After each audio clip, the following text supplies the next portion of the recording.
Bom dia. Vamos colocar em pé, gente? Graça e a paz do Senhor Jesus a todos.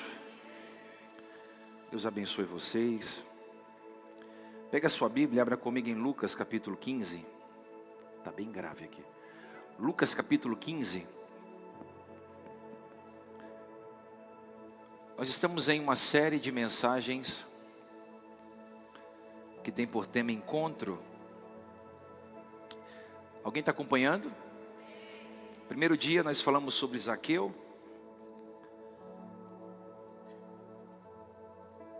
O publicano que subiu em uma árvore para ver Jesus. Depois falamos sobre o jovem rico. Jesus pediu para ele vender tudo e dar aos pobres, e ele não consegue se desprender porque ainda era apegado. E hoje nós vamos falar sobre o filho pródigo. O encontro com o pai. Lucas 15, versículo 18. 15, versículo 18. Vamos ler juntos? Vou me levantar. Aqui você já perdeu a chance de dizer para você mesmo: vou me levantar. Vamos lá de novo. Vou me levantar. Voltar para o meu pai. E dizia ele: Pai, pequei contra o céu e contra ti. Pode passar. Já não sou digno de ser chamado teu filho. Trata-me como um dos teus empregados. Só até aqui. Pode se sentar.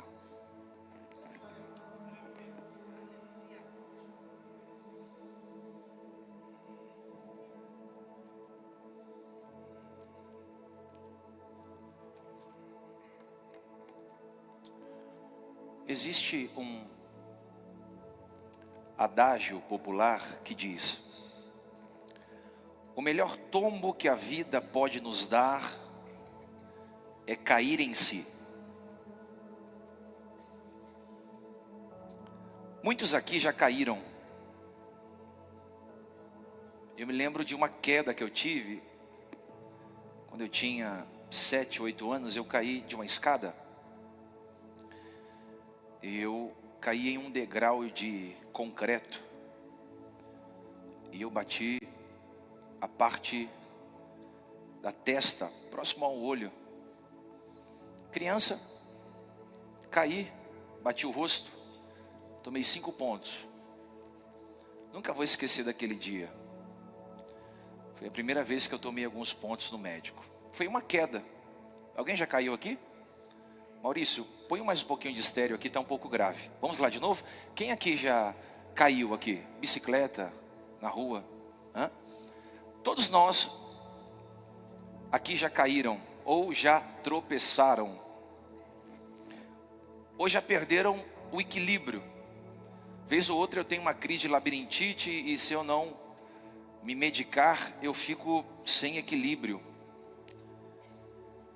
Mas a pergunta é: os tombos que você levou fizeram de você uma pessoa melhor? Fizeram com que você olhasse para dentro de si? Há uma diferença muito grande em cair para baixo e cair para cima. Porque o primeiro derruba, o segundo desperta. A parábola do filho pródigo é uma das parábolas mais incríveis da Bíblia Sagrada. É muito mais do que uma história de rebeldia infantil. É uma radiografia da alma humana em busca de uma autonomia de Deus. Eu quero que você observe o texto no versículo 13. A Bíblia começa dizendo que não muito tempo depois, o filho mais novo, quer dizer que o pai tinha 2 filhos. O filho mais novo reuniu tudo que tinha e foi para uma região distante. O texto diz: e lá nessa região distante, ele desperdiçou todos os seus bens usou todo o dinheiro que tinha para gastar com os seus delitos e prazeres. Quem foi o filho pródigo? O filho pródigo foi aquele garoto que acreditava que sabia de tudo. Sabe quando a gente completa a maioridade? E a gente diz para todo mundo: agora eu sou maior de idade, ninguém manda em mim, eu sou dono do meu próprio nariz, agora eu vou fazer gestão da minha própria vida, eu não quero que ninguém se meta na minha vida, porque agora eu sou maior de idade. Sabe aqueles jovens que quando completam 18 anos, acham que sabem mais do que os pais, acham que sabem mais do que os mentores, porque completou a maioridade. Eu acredito que esse menino aqui, quando completa a maioridade, ele não quer mais que ninguém o conduza, ele mesmo quer se conduzir. E a Bíblia diz que ele vai trocar a casa do pai por uma falsa liberdade. Perguntei ao texto enquanto eu estudava, por que ele não quis ficar na casa do pai? E o texto me responde: porque ele não queria mais ter que prestar contas. Ele não queria mais a rotina da casa do pai. Não queria mais a responsabilidade. Estava ficando chato demais ter que obedecer o pai em tudo. Então, conhecendo um pouco das leis jurídicas do país que ele residia, ele marcou um encontro com o pai. E naquele encontro ele vai dizer: pai, eu quero a parte que me convém da herança. Eu sou teu filho. Eu conheço as leis jurídicas do país. Eu quero a parte que é minha. Pertence a mim. Eu sou teu filho. Eu sou herdeiro do que você tem. Sem titubear, o pai entrega a herança nas mãos daquele menino. Parece algo simples. O pai pegou metade da herança e deu para o menino, mas segundo a tradição judaica, herança só é repartida após a morte do pai. Eu acharia muito estranho se meu filho Valentim dissesse a mim: pai, eu quero a minha parte da herança. Diria ele, mas o pai está vivo ainda. Sim. Quando o filho pródigo pede a herança para o pai, ele estava dizendo o seguinte: para mim você está morto, embora você esteja vivo.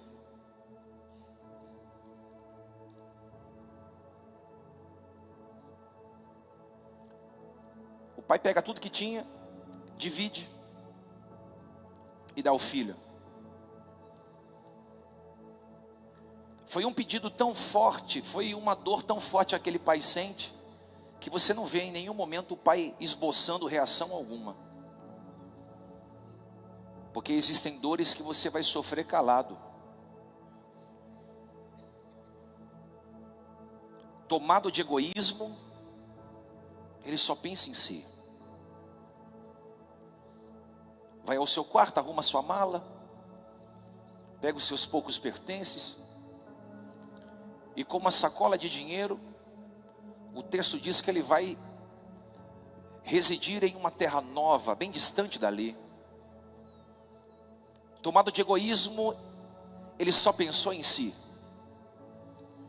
Quantos de nós só se lembra de Deus quando precisa?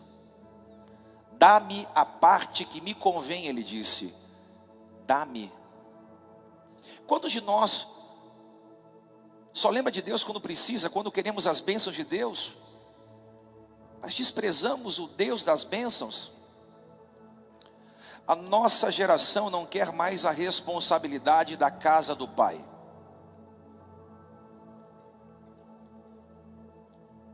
Queremos tudo que a casa oferece, menos o que a casa exige.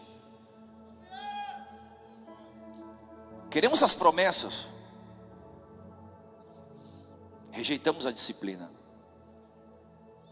Na tradição judaica, casa do pai vem da palavra hebraica Beit Av, casa Beit Av. Era mais do que uma residência, Era mais do que uma residência, era uma escola de caráter. A casa do pai não era só um lugar de moradia, era a escola do caráter.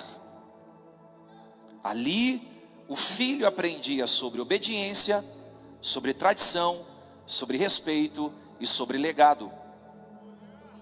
A casa do pai não é só sobre residência. Nós não residimos aqui aos domingos, nem nas conferências e nem nos ajuntamentos. É um lugar onde a gente aperfeiçoa o nosso caráter. É onde a gente aprende a obedecer. Aleluias. A casa do pai é um lugar onde nós somos mentoreados, tratados, confrontados. É aqui que Deus vai confrontar o teu caráter. É aqui que Deus não vai aceitar você viver a vida que você escolheu viver. É aqui que Deus vai tocar nas áreas mais delicadas da sua vida. É aqui que Deus vai te aceitar como você está, mas por te amar, não vai permitir você ficar por muito tempo como você está vivendo. É aqui que Ele vai tratar a tua família. É aqui que Ele vai tratar os teus valores. Por isso que tem cultos que a gente sai chorando e tem cultos que a gente sai sorrindo. Tem cultos que a gente sai encorajado a matar um leão e um urso por dia. Tem cultos que a gente sai querendo se esconder dentro de um buraco, porque a palavra nos confrontou.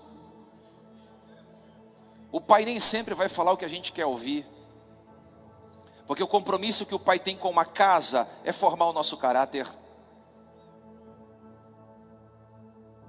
O filho disse: eu quero curtir a vida, ao invés de construir uma vida. Vou falar de novo. O filho queria curtir a vida, ao invés de construir uma vida. Eu vou te dar duas opções essa manhã. Quer curtir tua vida? Faça isso hoje. Saia daqui e não volte mais. Se prostitua. Minta. Traia a sua esposa. Negue os seus filhos. Beba, use drogas. Faça o que você quiser. Vá curtir tua vida. Não dê satisfações para ninguém. Cuide só do seu umbigo. Agora, se você quer construir uma vida que é diferente de 15 minutos de prazer, cujo mesmo você pega nojo, que é diferente do que é qualquer noite de balada, de rolê, de prazer, qualquer.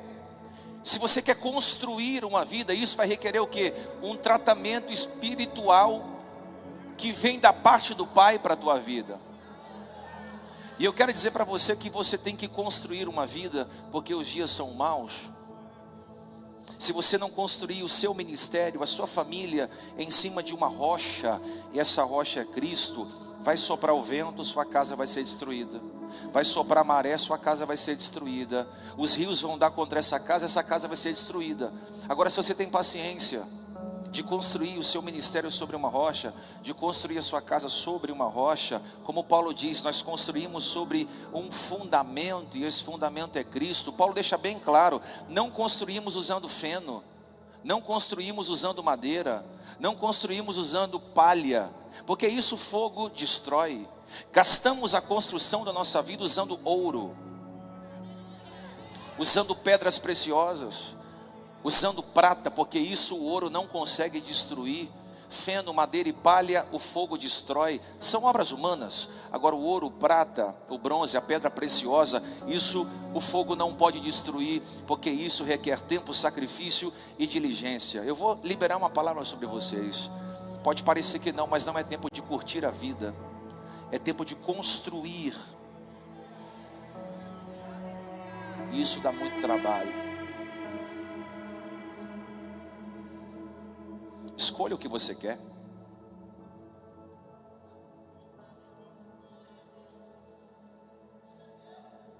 Porque um dia eu também tive que decidir. Eu não estou falando para você o que eu não tive que viver. O filho pegou as coisas e foi embora. Eu não quero construir uma vida, eu quero curtir minha vida. E o pai deu a liberdade. Sabe o que eu amo em Deus? Eu amo em Deus porque quando a Bíblia diz assim, ó, Se o Filho vos libertar, verdadeiramente sereis livre.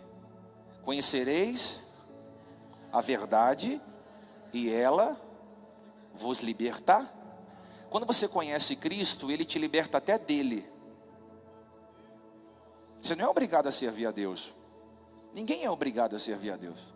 Por isso que o pai disse, olha, vá. O pai diz, vai. E o filho foi.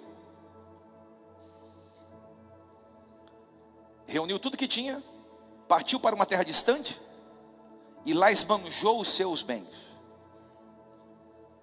O texto diz, vivendo de forma irresponsável. Porque a liberdade é a maturidade do imaturo. Tem que pensar aqui para entender. A liberdade, eu quero ser livre, pastor. Estou me sentindo muito preso. Eu preciso de liberdade. Sabe aquele povo que diz, eu preciso de liberdade. Você quer liberdade? Só que liberdade não é para todo mundo. A liberdade pode ser a maldição do imaturo.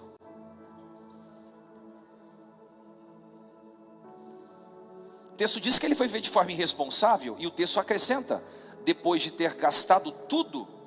Então ele chega na cidade, está com cartão preto, está andando de carro novo. O camelo novo da época ele tinha um cordão de ouro. Eu só estou ilustrando. Ele tinha roupas elegantes, ele podia bancar, ele podia pagar. E quando você tem dinheiro, você tem tudo. Amigos falsos, mulheres, homens, você tem tudo à sua disposição. Quando você tem um conforto financeiro, as coisas facilitam para você. E é o que ele tinha tudo aquilo que o dinheiro pode comprar. E ele vai gastando tudo. Só que o texto diz, houve uma grande fome em toda aquela região. E ele começou a passar necessidade. E desejava encher o estômago como as vargens de alfarrobeira que os porcos comiam, mas ninguém lhe dava nada. Imagina você.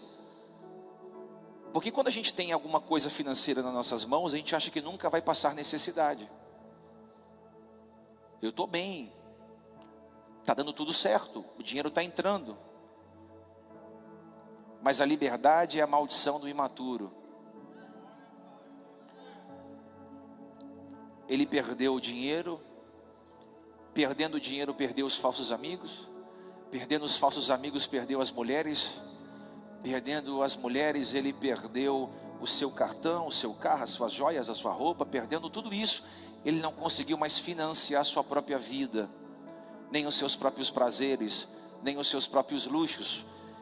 Não financiando os seus prazeres e os seus luxos, ele começou a passar necessidade. Passou fome. Perdeu a sua moradia. Não tinha nem mais acesso ao que era básico.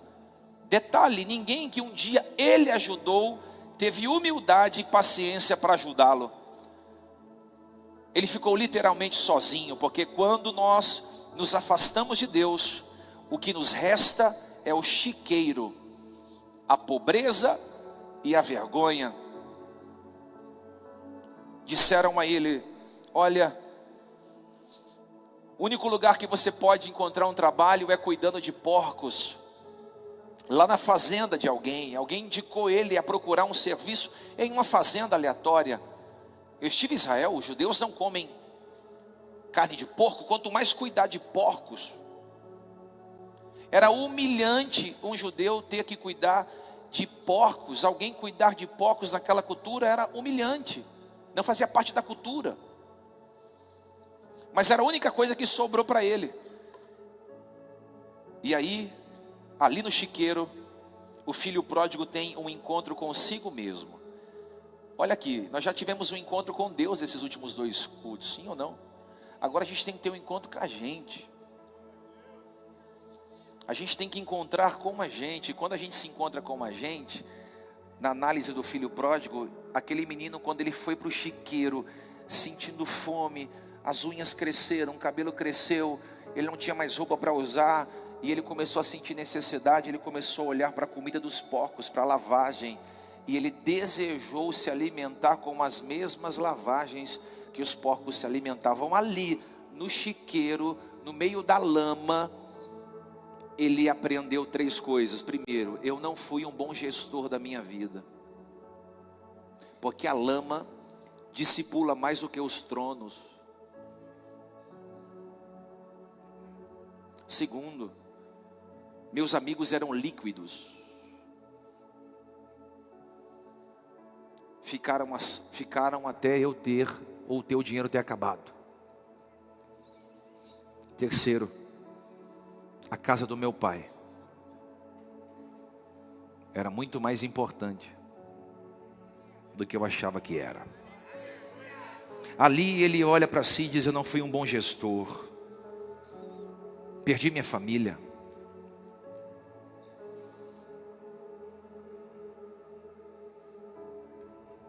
perdi meu dinheiro, perdi meu pai. Ali ele olha e diz: meus amigos eram líquidos, só estavam comigo enquanto eu podia proporcionar alguma coisa para eles.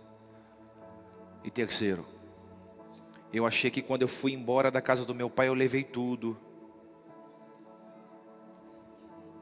mas quando me dei conta, percebi que eu não havia levado nem a sandália,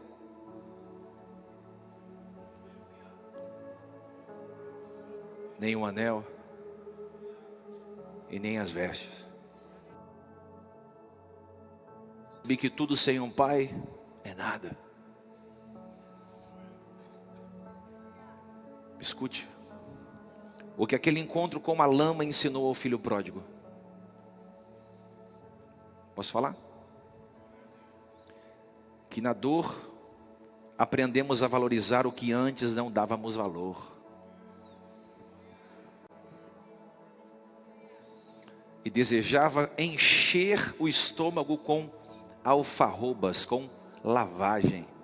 Imagina, o filho de um dono de uma fazenda, o filho de um fazendeiro que sempre comia coisas limpas, nobres e caras, tendo que se alimentar de lavagem. Imagina você que nasceu em um lar onde o seu pai e a sua mãe te proporcionavam tudo. Você tinha comida boa, você tinha roupa limpa, você tinha suco do melhor, iogurte do melhor, você tinha melhor manteiga, melhor margarina, você tinha queijos, especiarias. Imagina você tendo tudo às suas mãos e de repente você está com fome, não tem dinheiro para comer e está desejando comer lavagem. Foi o que ele passou. E aí ele aprende: cara, eu tinha tudo o que eu precisava, mas eu não aprendi a valorizar. O texto diz: ninguém lhe dava absolutamente nada. E Deus falou para mim: filho, eu não permiti ninguém estender a mão para ele. Porque se alguém tivesse estendido a mão para ele, ele não teria voltado para casa. Eu vou responder as suas perguntas. Você está dizendo assim: cara, eu estou passando a pior luta da minha vida. Eu estou passando por um dos piores desertos da minha história e ninguém me estende a mão. Ninguém me ajuda. Quem eu pensei que poderia me ajudar não me ajudou. Quem eu pensei que poderia abrir uma porta não abriu. Quem eu pensei que poderia me ligar para pelo menos me dar uma palavra não ligou. E tudo isso tem as mãos de Deus nos bastidores dizendo: se eu permito que alguém te tire da lama, a lama não te ensina o que ela precisa te ensinar. E eu quero te ensinar que o valor das coisas está quando você aprende a ver o significado delas. Quanta gente sofrendo porque não soube valorizar o que tinha. Tinha um bom emprego, mas não valorizou o bom emprego. Tinha uma boa família. Sua família é linda.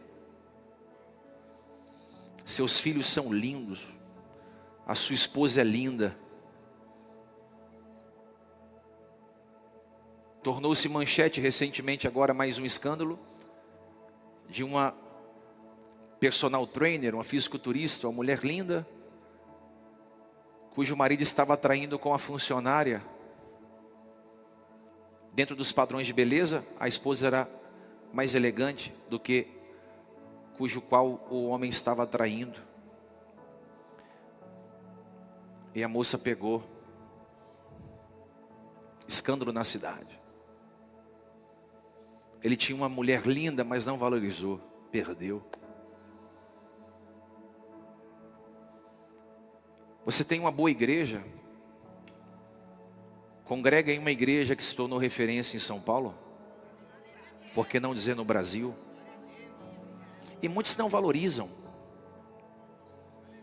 Não valoriza a oportunidade que Deus te deu para cantar, para tocar, para pregar, para ser um voluntário. É uma honra ser um voluntário. É um privilégio tocar um instrumento na casa do Senhor, não é na casa do Diego.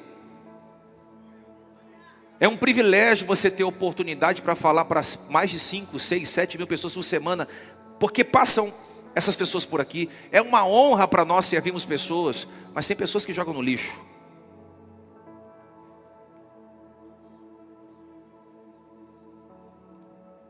Escute. Quantos homens e mulheres não se maltratam a vida inteira?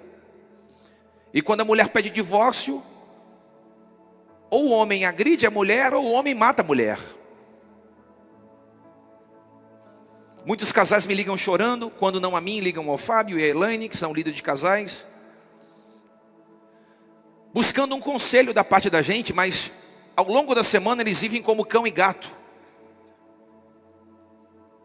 se tratando mal, se ferindo, se degladiando. O final disso tudo vai ser um divórcio, porque você colhe o que planta. Dificilmente, quando você vai ao IML, você consegue ressuscitar um morto, a menos que o carpinteiro for lá. 2 pegou. A menos que Jesus vá lá. Agora, se a gente é levado ao ML de um casamento, muito difícil a gente vai conseguir ressuscitar um casamento. Porque eu entendi, eu sou casado há quase 17 anos, com a Luana quase 20, vai fazer nesse período todo, porque namorei 4, estou casado há 15. Enfim, é decisão diária manter-se casado. Eu quero estar casado. Eu amo a minha família. Eu não quero trocar minha família por outra família. Porque você que fica trocando de família, toda semana você está com uma família diferente, todo mês você está em uma cama diferente, beijando uma boca diferente, você vai se tornar em um monstro. Um pedaço de uma loira, um pedaço de uma morena, o pé de uma ruiva, o olho de uma mulata, o cabelo de uma mestiça. Quando alguém olhar para você e falar assim, eu não conheço você.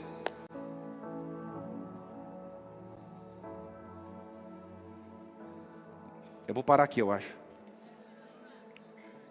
Hoje é ceia, amém? É você que escolhe se você vai deixar os seus filhos sendo criados por outros, ou se você vai dizer, eu vou ser pai, porque fui homem para colocar um filho no mundo.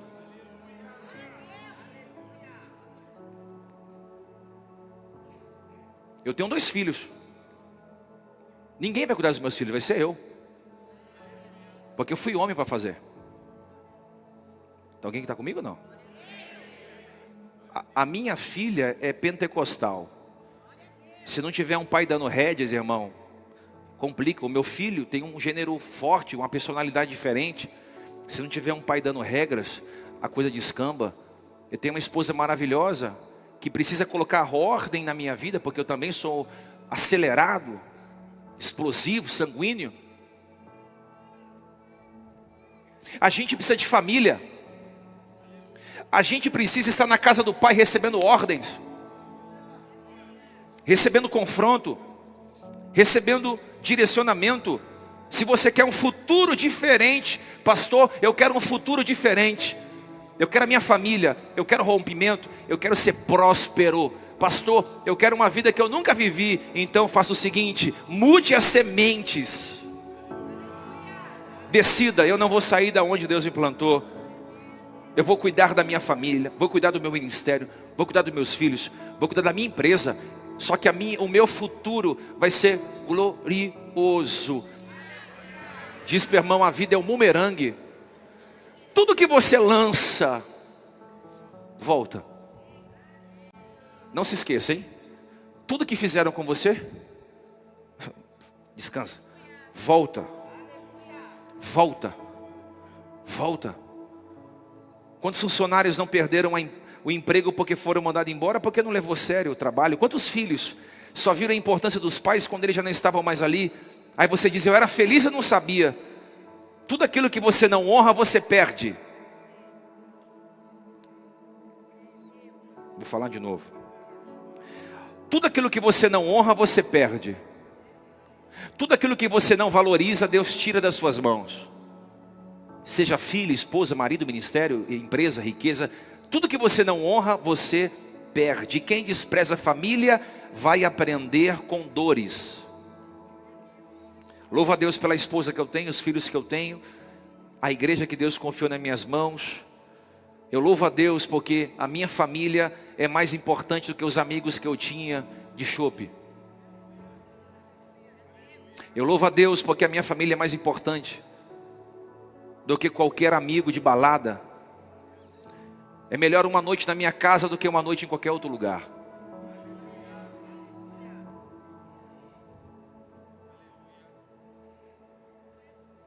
Gastou tudo.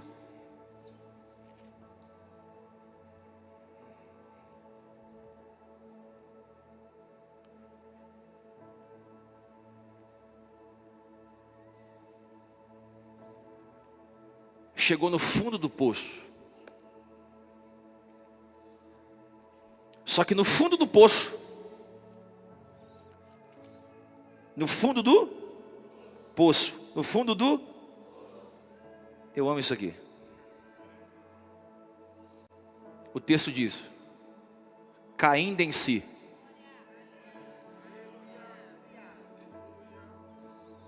disse, levantar-me-ei. Eu amo isso aqui.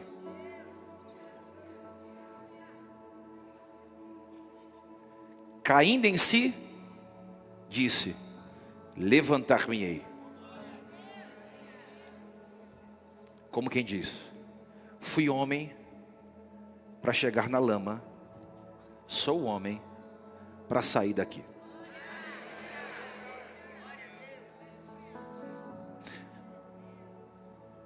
Eu cheguei aqui com as minhas próprias pernas, vou sair daqui com as minhas próprias pernas também. Ele poderia ter dito assim, eu não vou sair daqui. Pergunta por quê? Pergunta por quê? Porque eu não recebi a ligação do meu pai. Não tem nenhuma mensagem. Meu pastor nunca me ligou. Estou uma semana sem vir para a igreja. Ele nunca me ligou. Quando você vai pecar, você não me liga? Eu nunca recebi uma ligação sua, pastor. Eu estou entrando aqui no M grandão aqui. E aqui o que eu faço?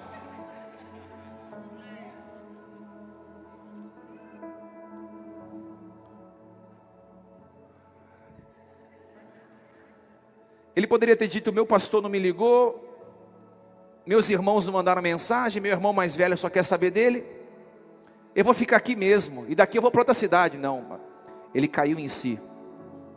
Foi um tombo não na lama, foi um tombo para dentro agora. Ele diz, cara, eu fui homem para chegar até aqui, eu vou sair daqui, levantar-me-ei. Levantar-me-ei, por mais que a dor me esmague, por mais que eu esteja sofrendo, eu vou sair do lugar que eu mesmo me meti, eu vou me levantar do lugar que eu mesmo cheguei, eu vou sair de um lugar que eu não era para nem eu estar, eu vou me levantar. Tem gente que chegou no fundo do poço e não quer mais viver, tem gente que quer morrer, mas você não pode morrer antes que a morte chegue, porque o chiqueiro não é o seu lugar.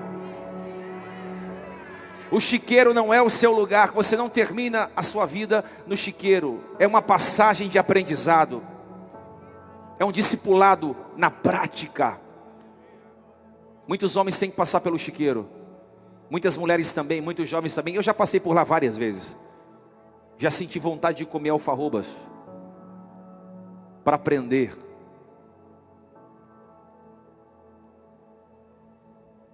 Diz para o seu irmão, decisões erradas complicam a sua vida.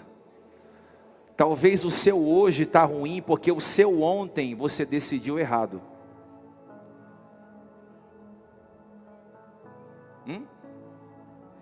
Tem alguém comigo aí? Esse garoto é corajoso, não permitiu que a dor o esmagasse. Ele não vem para a beira do altar chorar depois de culto e sai daqui fazendo a mesma coisa. Ele não pega o microfone como eu para pregar e sai daqui dar mau testemunho. Ele diz: cara, eu vou sair da lama. Vou sair da lama, porque eu entrei nessa lama e eu não vou permitir que essa dor me esmague. Levantar-me-ei e irei ter com meu pai e direi a ele: Pai, eu pequei contra o céu e eu pequei contra ti, e eu não sou digno de ser chamado o teu filho. Aonde tudo isso aconteceu? No chiqueiro. Aonde tudo isso aconteceu? Na lama. Aonde tudo isso aconteceu? No chão. Aonde tudo isso aconteceu? Nocauteado, falido, sem nada. Porque toda vez que a dor tentar te esmagar, é a hora de você se levantar. Toda vez que os seus pés trocarem os palácios pelo chiqueiro, é hora de você se levantar. Toda vez que você sair de um lugar de conforto para ir para um lugar de instabilidade, é hora de você se levantar. Sai da onde você está e comece a tomar as decisões certas. Saia, fala: eu vou voltar, eu vou ser melhor, eu vou fazer algo diferente. A glória da segunda casa no meu ministério vai ser maior do que a glória da primeira. Eu vou dar a volta por cima. Eu vou ser o melhor pai que o meu filho já teve. Eu vou ser a melhor mãe que a minha filha já teve. Eu vou ser o melhor pastor que a minha igreja precisa. Eu serei o melhor músico dessa casa. Eu vou tocar, cantar, servir e pessoas serão curadas. Eu vou ser o melhor funcionário da empresa. Eu vou ser o melhor gestor da minha vida. Levantar-me-ei e direi: Pai, eu pequei. Eu pequei contra o céu. Porque quando pecamos, pecamos primeiramente contra Deus. Depois você peca contra a sua esposa, contra a sua igreja, contra os seus filhos, contra si mesmo. Primeiro é contra o Pai.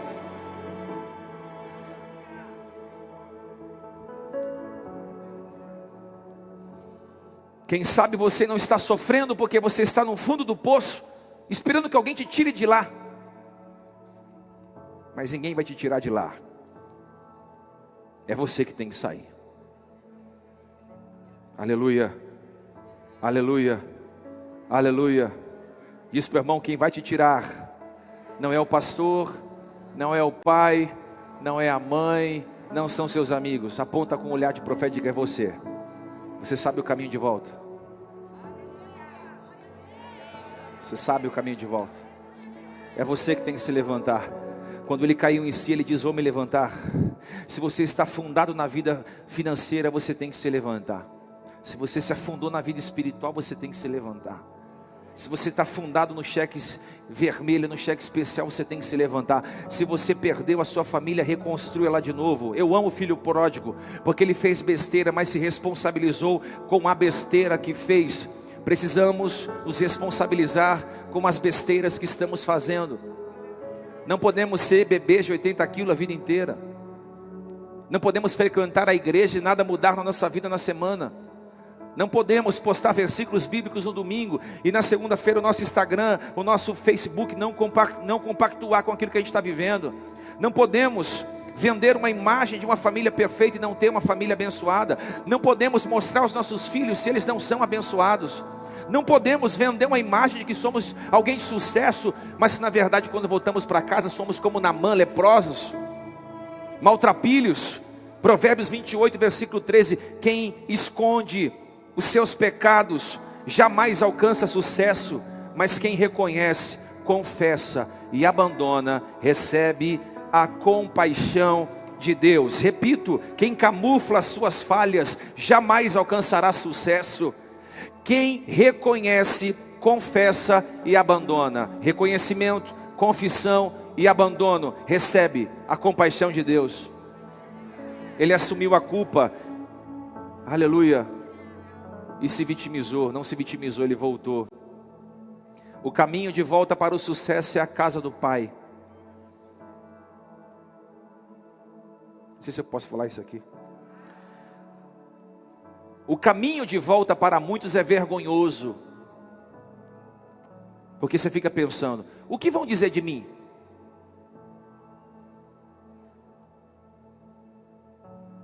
Eu acho tão bonito quando alguém sai da igreja e volta. Pastor, estou de volta. Lindo. Para muitos é vergonha. Para ele foi um caminho de honra.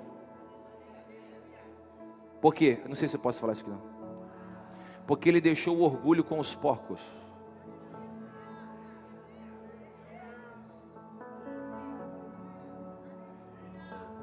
Deixou a soberba na lama. Ei, se você passou pelo vale, pela lama e não deixou nada lá, porque tem gente que cai e volta por cima ainda, né? Hã? Não tem? Conhece gente assim, né? Que não tem nem onde cair duro. Já viu aquele falso rico que tem um carro financiado e acha que é rico? Já viu?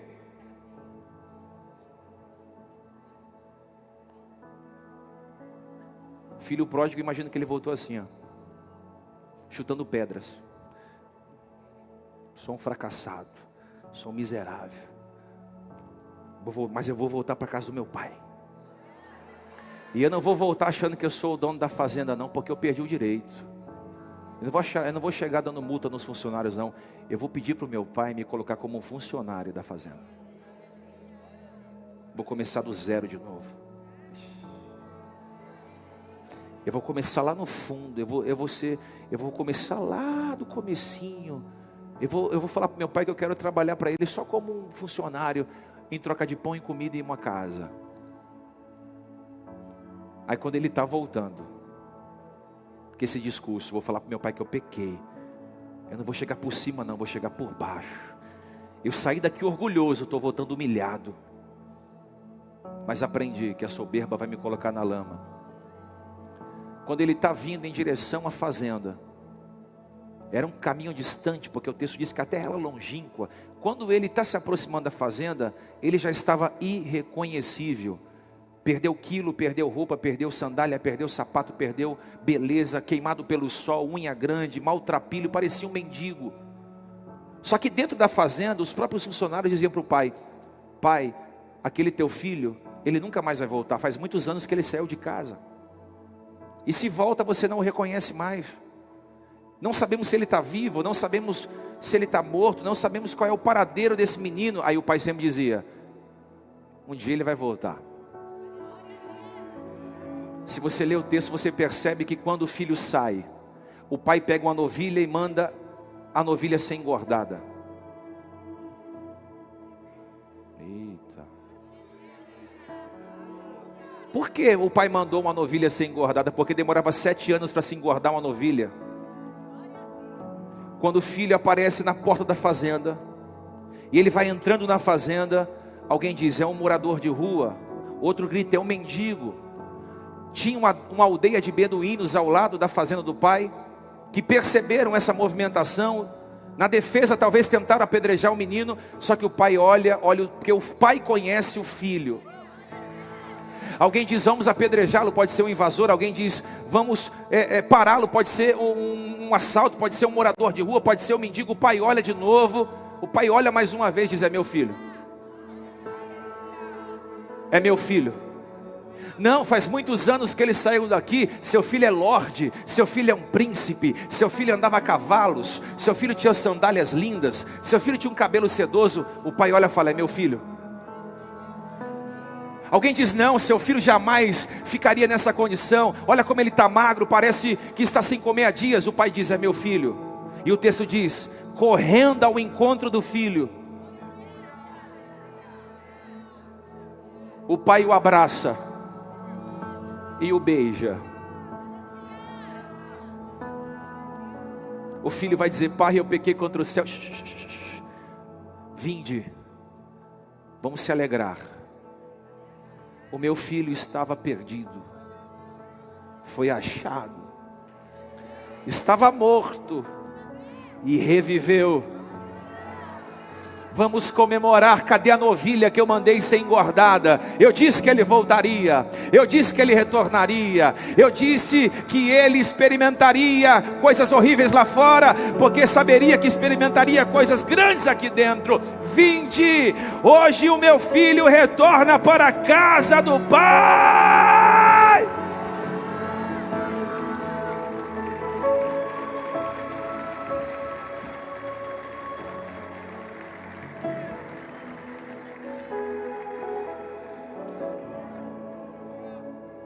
O pai beija o filho, e o pai correu ao encontro do filho. O pai já era velho, Na cultura judaica, nenhum senhor, nenhum velho corria, porque isso era falta de elegância.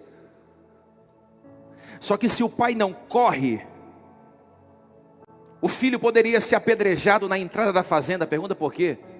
Porque a notícia circulou de que o filho estava voltando, e isso para a cultura dos beduínos era uma vergonha. Então o pai corre na frente. Não importa se vamos chamar de deselegante, não importa se vão dizer que eu não sou um rei, mas eu não vou deixar meu filho ser apedrejado, eu não vou deixar meu filho morrer, eu não vou deixar meu filho sem a casa dele. Aí o pai entra na frente e o beija. É assim que Deus faz com a gente. O mundo quer nos apedrejar, os falsos amigos querem nos apedrejar, as pessoas que nos ajudaram e deixaram de ajudar querem nos apedrejar, os seus maiores adversários internos e externos querem te apedrejar, e você quer recomeçar a sua vida, mas ninguém deixa. Você quer reescrever a sua história, ninguém permite. Você quer dar um passo em direção à melhora, mas as pessoas que estão à sua volta te puxam para baixo. Aí o pai diz: em você ninguém toca, em você ninguém mexe. O pai corre em direção ao filho e beija o filho no rosto. O amor que Deus sente por você é muito maior do que os pecados que um dia você pôde cometer. O pai vai olhar para o filho e vai dizer assim: ó, filho, você estava perdido, foi encontrado. Estava morto, reviveu. Chamou os funcionários, o versículo 22 diz: depressa, depressa, tragam a melhor roupa e vistam nele. Percebe isso aqui, que o filho voltou sujo, mas o pai o vestiu de novo. Percebe isso aqui, que ele voltou como um maltrapilho, mas o pai o queria como filho. Aqui o pai está restaurando a identidade. Você sempre será o meu filho. Aleluia, aleluia, aleluia. O pai diz aos servos: depressa, tragam agora a melhor roupa e vistam, e coloquem um anel em seu dedo e calçado em seus pés. Percebe que se o pai pediu para colocar calçados, é porque ele estava descalço. Pediu para colocar o anel porque ele foi embora e esqueceu o anel. O anel representa a autoridade. Quem sai da casa perde a autoridade, mas quem está na casa do pai recebe a autoridade. Quem sai da casa perde a sandália, perde a liberdade em Cristo, mas quem volta para casa recebe a liberdade em Cristo. O Pai o reergue para que o mundo não mais o humilhe. Agora entra o que eu te disse, versículo 23. O pai diz: tragam o novilho gordo e matem-no. Vamos fazer uma festa e comemorar. Hoje é um encontro. É o encontro do pai com o filho. Pai. E o texto diz que eles começaram a festejar, porque o filho estava perdido e foi achado morto e reviveu. O pai está devolvendo a alegria. Se o pai está devolvendo a alegria, porque no mundo não há alegria.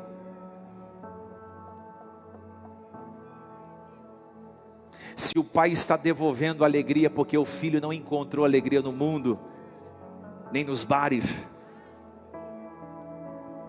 nem nos prazeres, nem no gastar-se a sua vida de forma dissoluta. O pai está dizendo: filho, você entendeu agora que a alegria plena é só na casa do pai? Entendeu que a alegria genuína é fruto do Espírito e só acontece quando você está coligado comigo?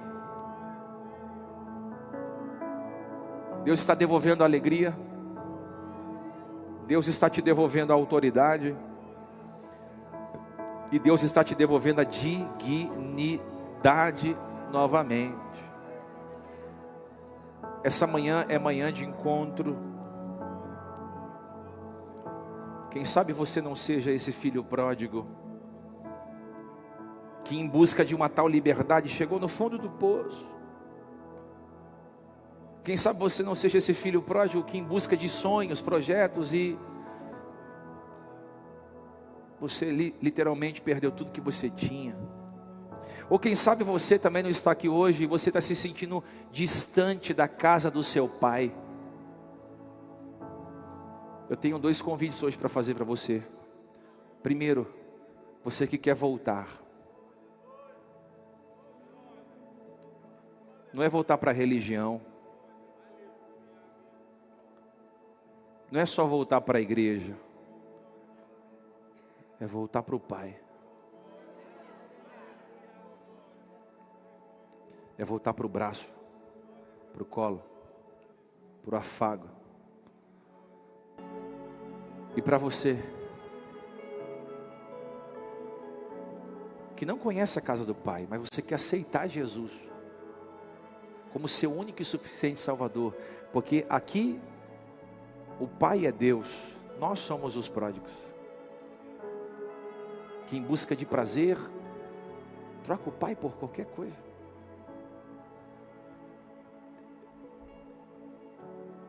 Tem alguém no seu lugar que quer levantar sua mão dizendo: pastor, essa mensagem é para mim. Eu quero, pastor. Eu quero Jesus, eu quero a minha família no altar. Eu quero, pastor, voltar para os caminhos do Senhor. Levante a sua mão direita assim para eu te ver. Se tem alguém aqui, tem uma pessoa, tem aquela princesa ali, aquela outra, tem mais uma irmã ali. Eu quero que vocês fiquem em pé, vocês que levantaram as mãos, venham aqui à frente, eu quero orar por vocês. Pastor, eu quero aceitar Jesus como meu único e suficiente Salvador. Vamos. Todos em pé? Pastor, eu quero Jesus na minha vida. Pastor, será que o Pai me aceita de volta?